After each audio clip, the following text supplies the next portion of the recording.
burnout amongst high performers has reached a critical mass and a critical point. The numbers and the data point to a clear and uncomfortable pattern. Burnout is not simply widespread, it's structurally concentrated in the very people that organizations rely on the most. A friend over at LinkedIn reports that the overall burnout rate sits at 66%, and it signals a systematic issue across the workforce. However, the more troubling statistic may lie in the 85% among high performers. This gap matters because it suggests that burnout isn't equally distributed. It tends to affect those who are disproportionately highly trusted, consistently higher output, and informally relied upon to fill in the gaps. In other words, burnout at the top of an organization isn't about the volume of work, but rather a role creep without structural boundaries. For my friend, Dr. Natalie Luke, she's got a broken responsibility framework that will structure this idea of burnout in a new way. It also aligns with what these numbers imply. High performers aren't simply doing more, they're absorbing unassigned, unowned, and often invisible work. Over time, this can create cognitive overload, too many decision points, emotional labor, accumulation, which results in carrying team outcomes, and responsibility, ambiguity. Unclear ownership equals default ownership, and Luke has a concept known as the trust tax, which in turn is a sharp way to describe this. It states that sometimes trust is a liability if it goes unchecked when it comes to responsibility transfer. She's got a personal connection to this work while also managing 15 peer-reviewed papers. She was dealing with a unforeseen crisis. This illustrates the extreme version of what high performers typically endure. In quiet ways, expectations expand to fit capability rather than capacity. The key takeaway from both data points here is clear that burnout in high performers is less about overworked, but rather unbounded ownership, which is driven by the trust that organizations place in their most trusted or high-performing employees. And Luke joined me this week to tell me more. I'm Kevin McShann. Let's have this conversation.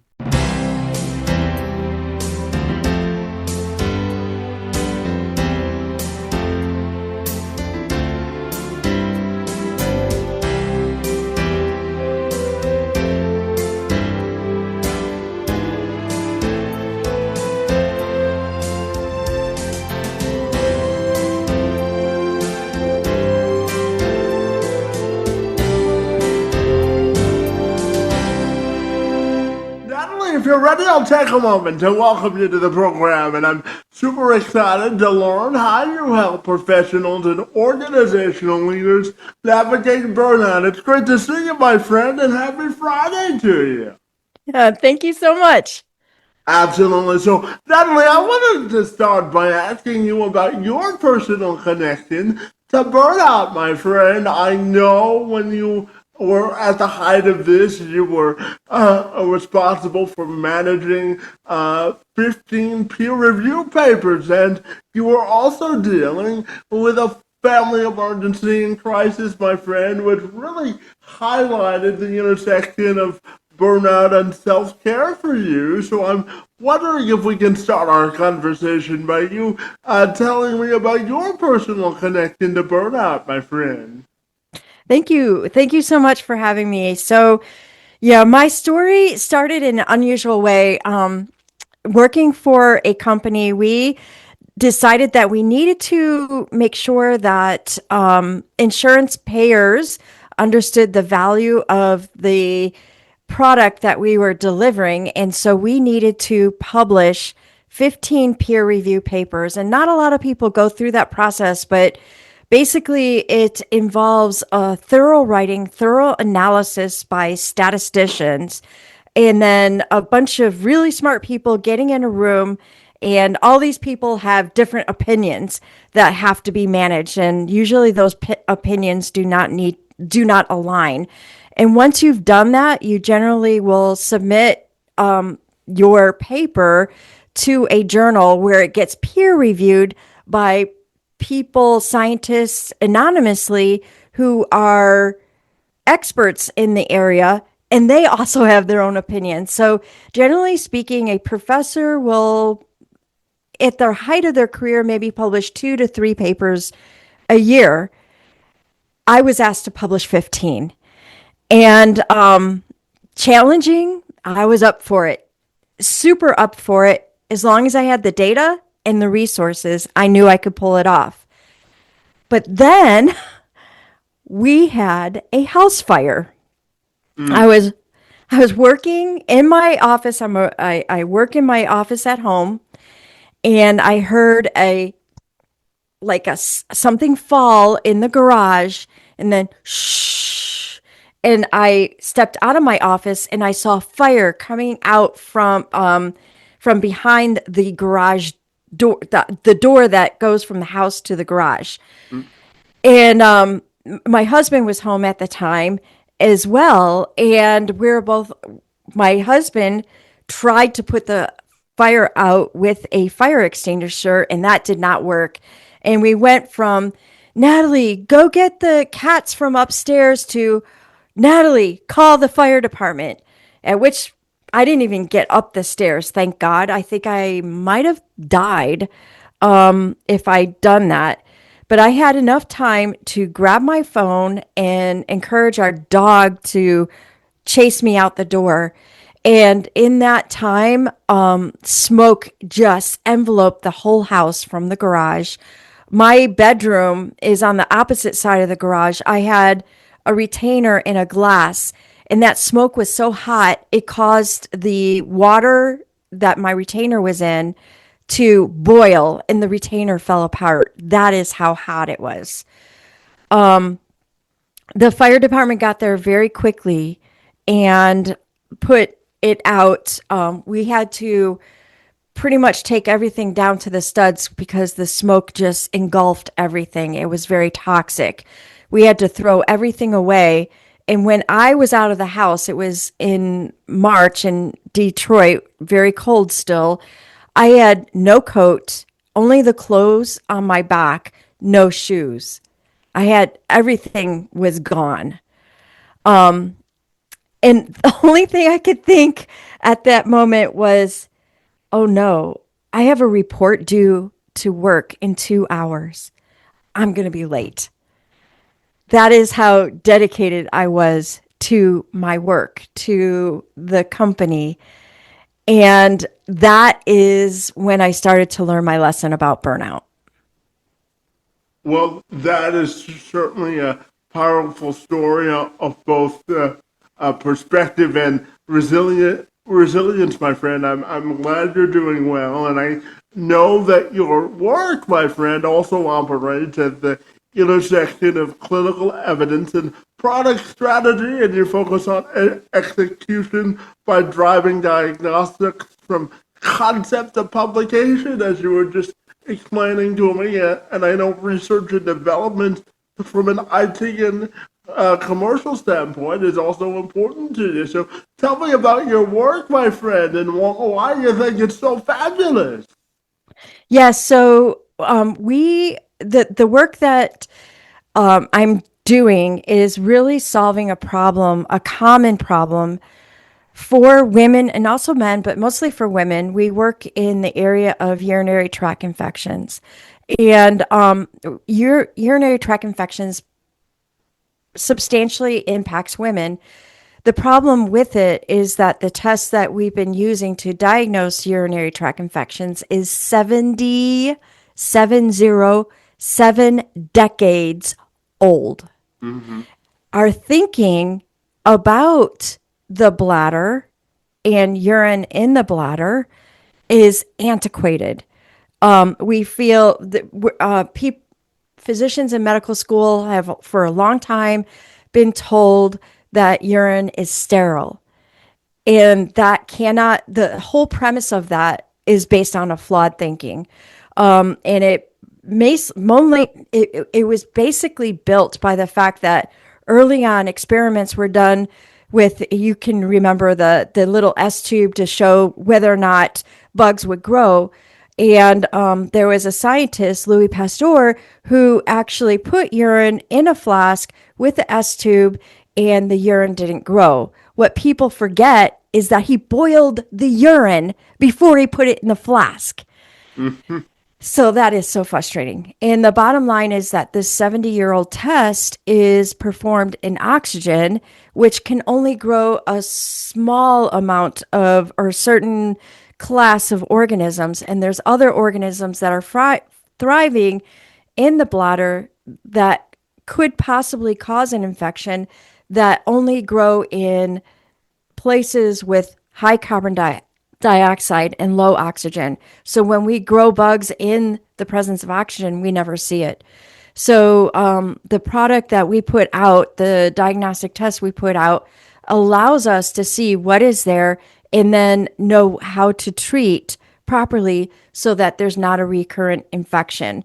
60% of women or 50 to 60% of women experience recurrent infections because it's not solved the first time.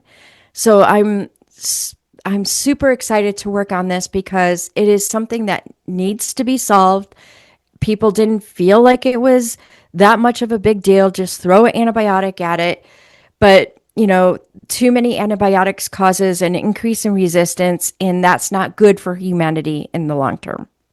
Yeah, absolutely. And since you brought it up, I'm curious to ask you, what do you think women need to know about the urinary tract health to help put in some preventative measures so they reduce their chances of having this type of infection? What do you think women need to know, doctor? So I do want to point out that I am not an MD. I am a PhD. So there's that. So when you hear me analyze, it's from the PhD perspective.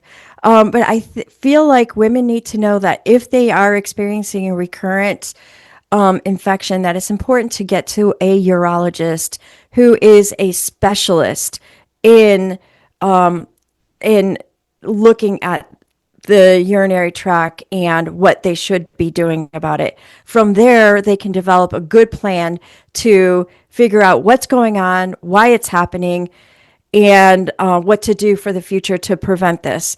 And if anybody's ever interested in learning more, I'm happy to put you in touch with a urologist that can actually help you with that situation.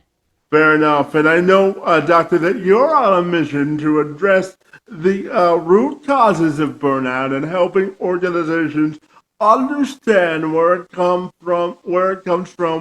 originates from, and really getting after the true cause of burnout. So tell me about your mission, how it's going, and what you want people to know, my friend. Yeah, so going back to the actual house fire and my dedication, and by the way, we pulled it off. We did publish our 15 papers within a year.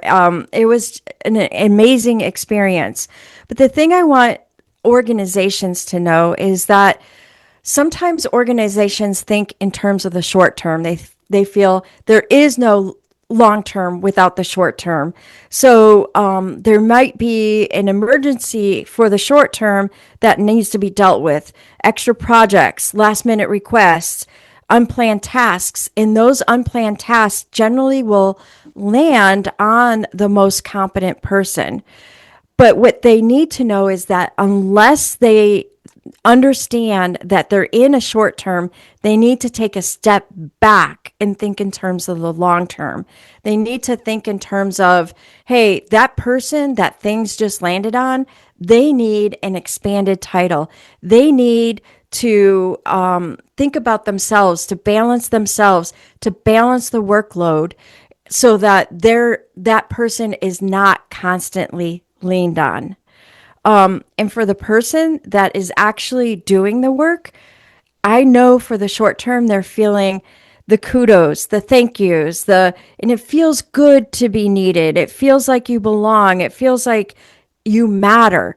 But you have to understand that there's this little matter where you're mattering, and then there's the big matter where you look at yourself, you look internally at who you are and start to excavate what it is that you really want from life, and then begin to balance all those things that kind of land on you to other people to grow the organization itself. So I want organizations to start thinking more long term about themselves and their people. And I want the person where all the tasks are landing to also think long term and how they grow the organization.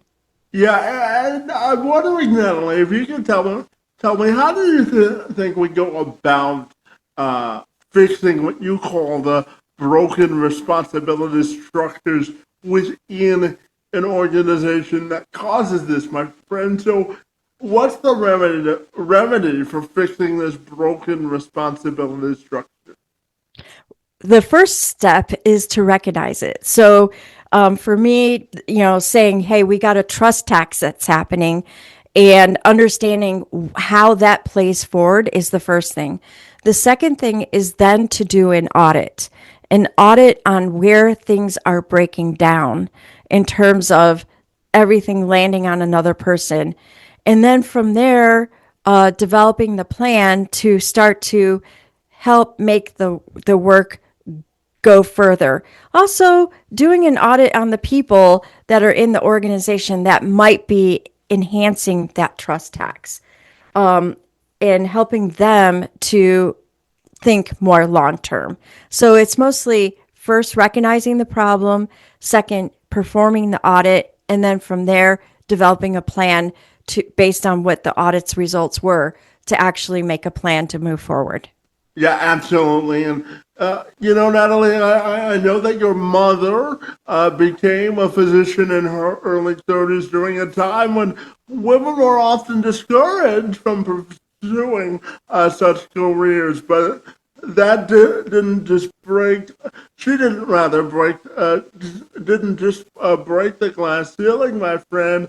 She dismantled it. And I know she's a big influence in your life and how women should look at medicine and really going after what they want professionally. So tell me about that experience, my friend, and why your mother played such a big role in your life, my friend. Tell me more.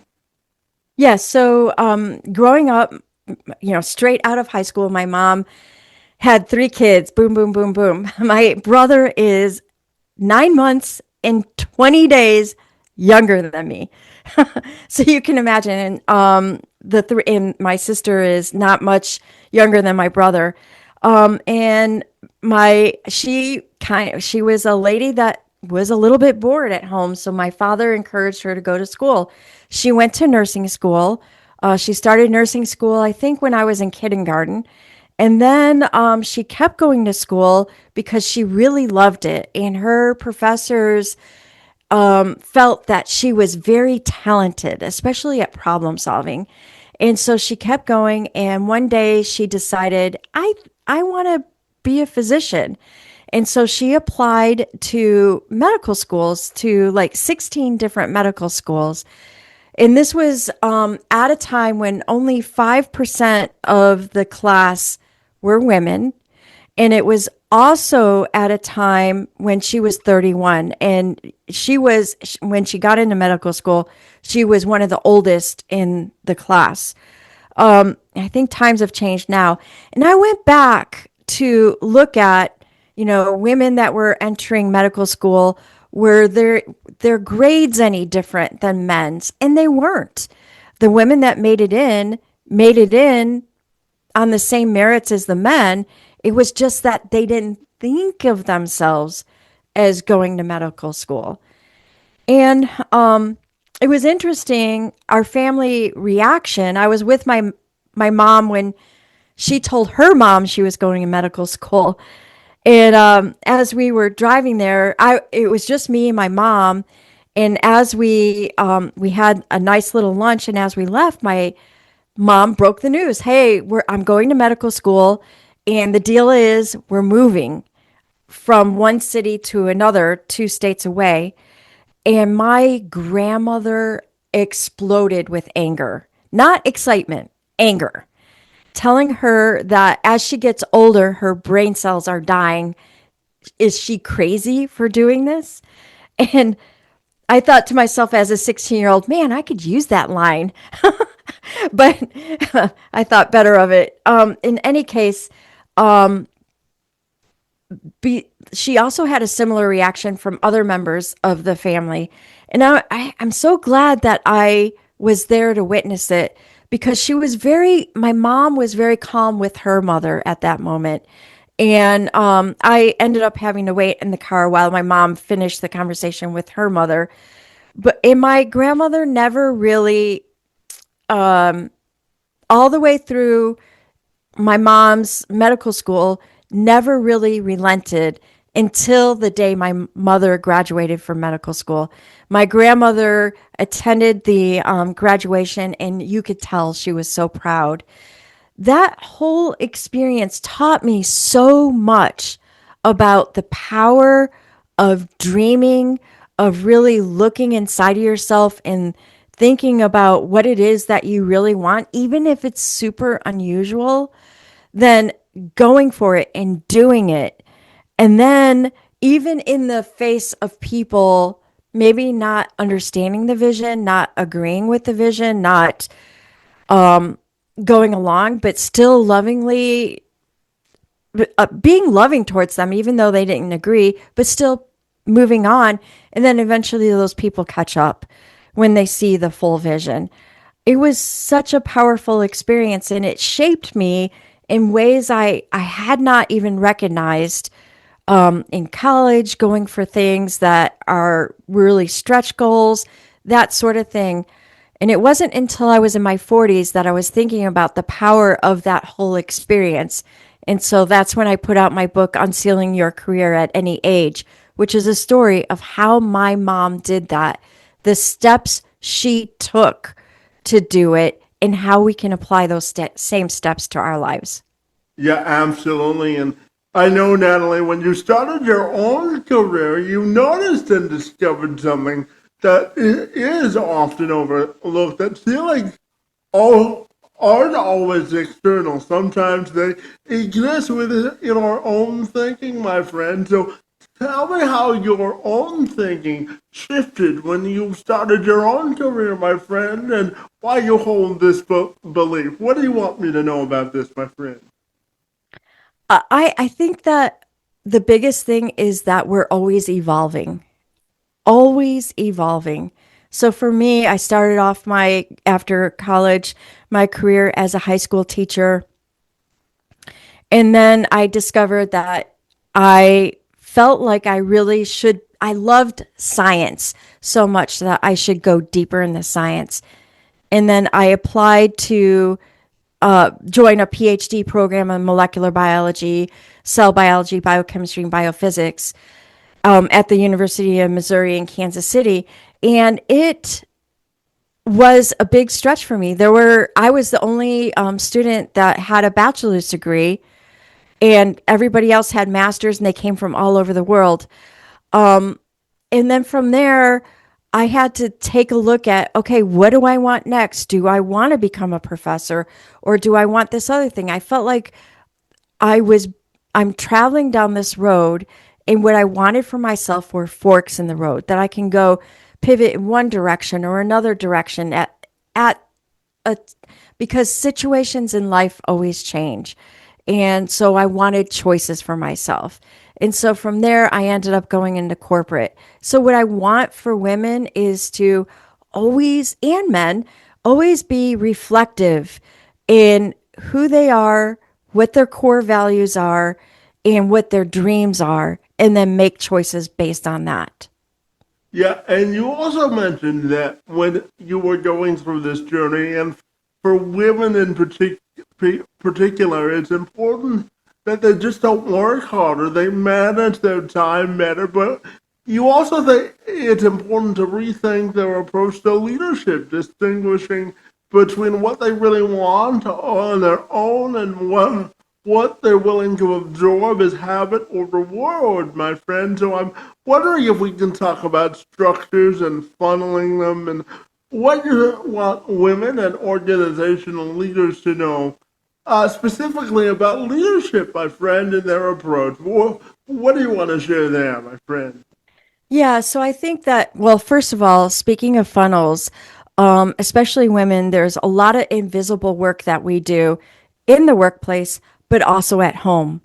And our homework comes to the workplace, and our workplace comes to the home.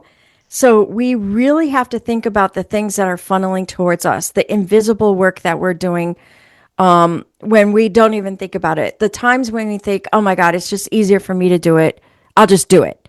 And what you're doing is putting an invisible load on yourself when you do that. Some of the folks that I've interviewed for my podcast, one person in particular talks about how we're managing our kids.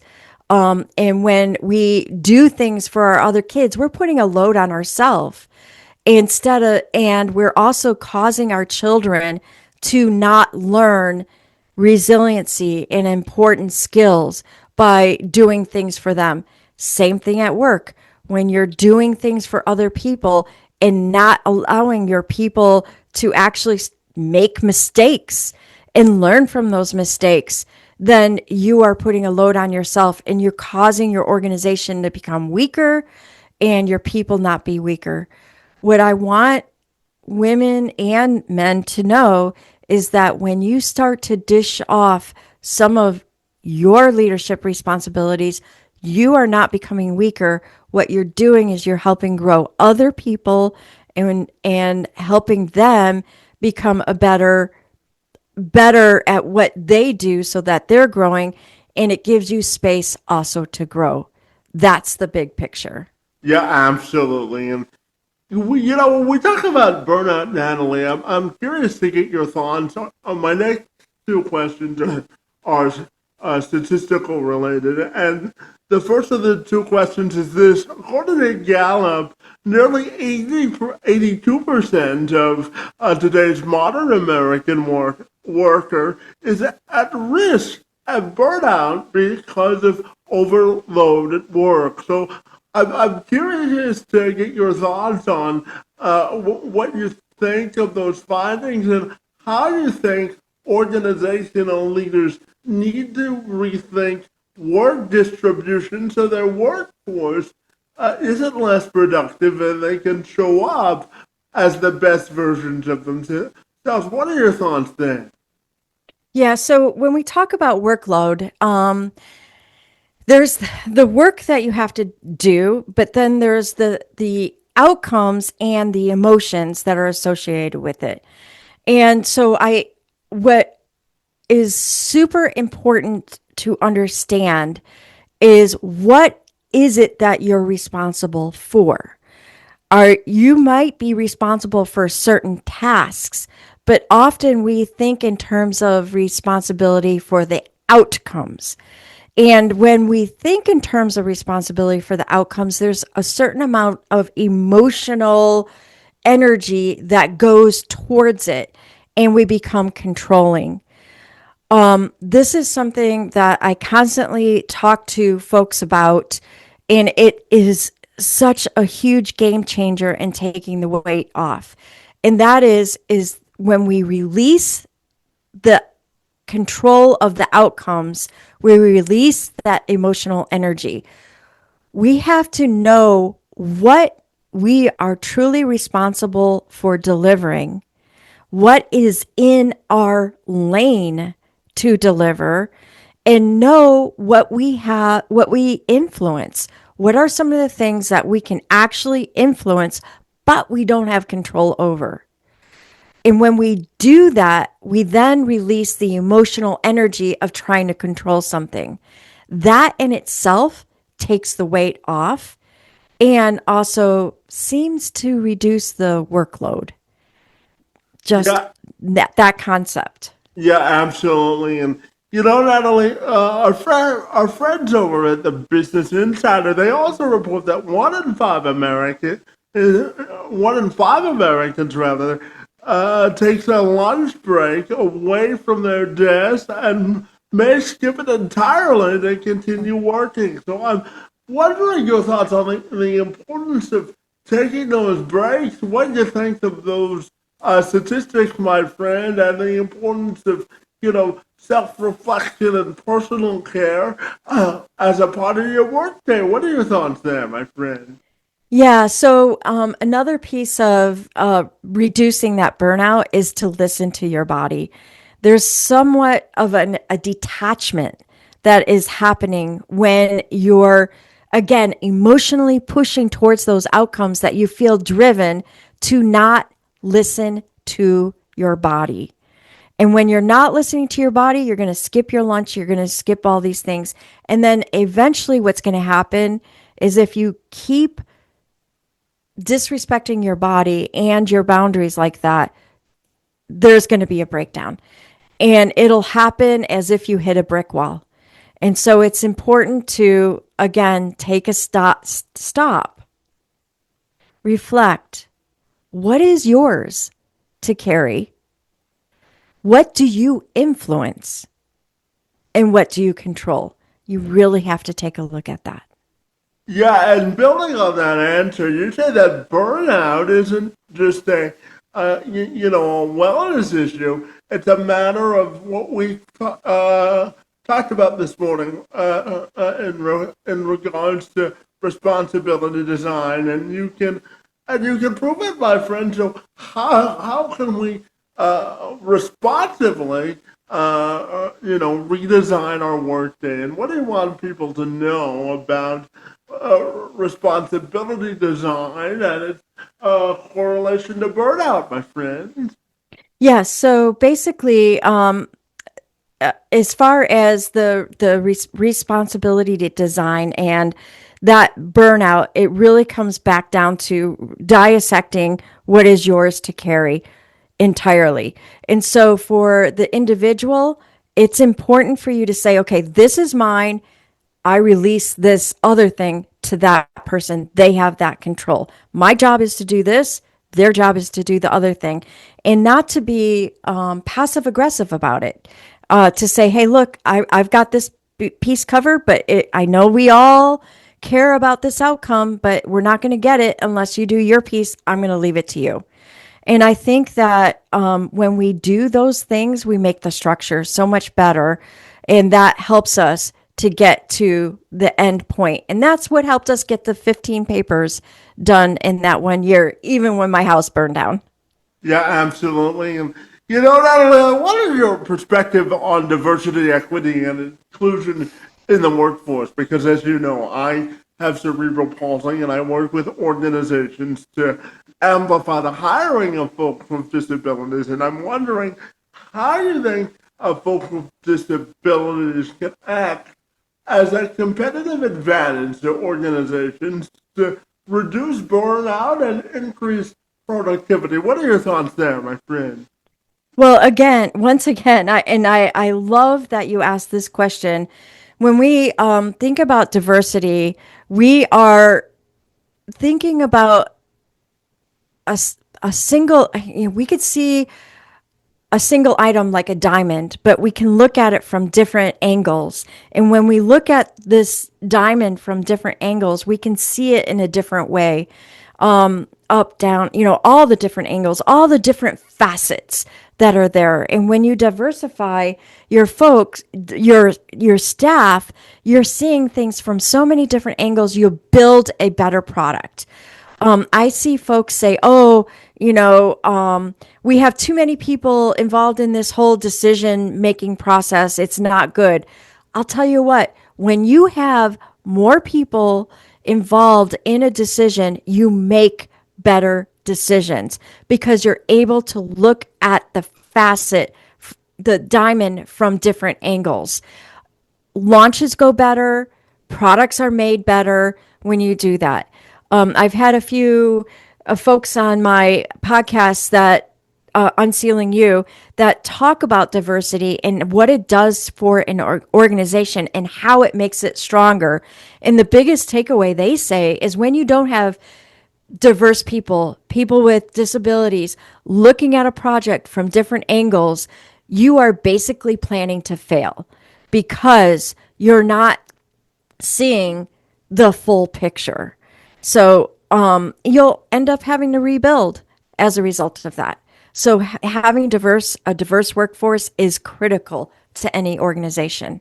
Yeah, absolutely. And Natalie, from a personal perspective, I'm curious to ask you about your three non-negotiables when it comes to managing your own burnout, both personally and professionally. So, when it comes to you personally, my friend, what are your three non-negotiables in life?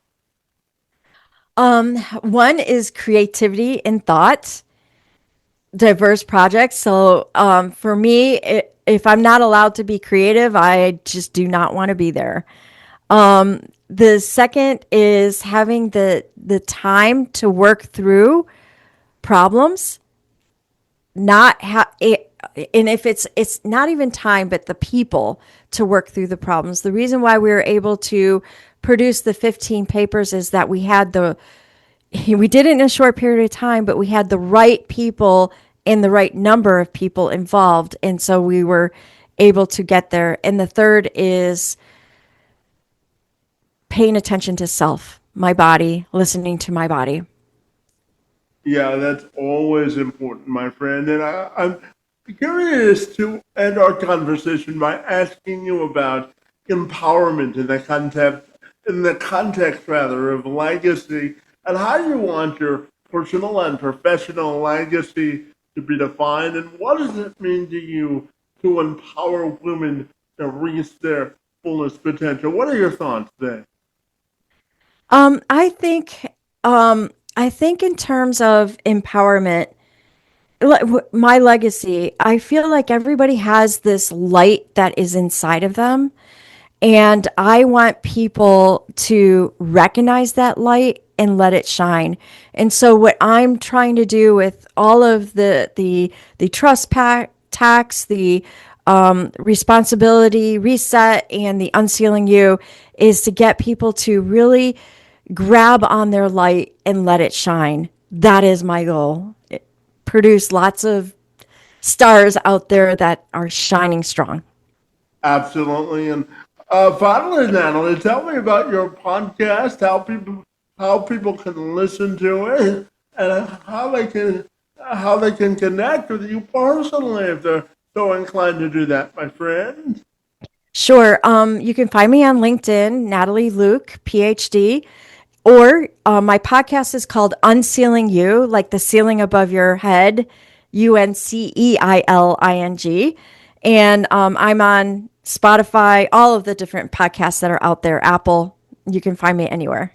Fabulous. Well, Natalie, this was a uh, festive and interesting way to start off my Friday and end the week with a conversation on how to manage burnout effectively. I think you're really doing a great service for women and executives alike in terms of managing and ultimately, hopefully, excelling past burnout, my friend. I want to thank you for being here and engaging in conversation with me this morning. It's most appreciated. Kevin, thank you so much for having me on. I really appreciate you.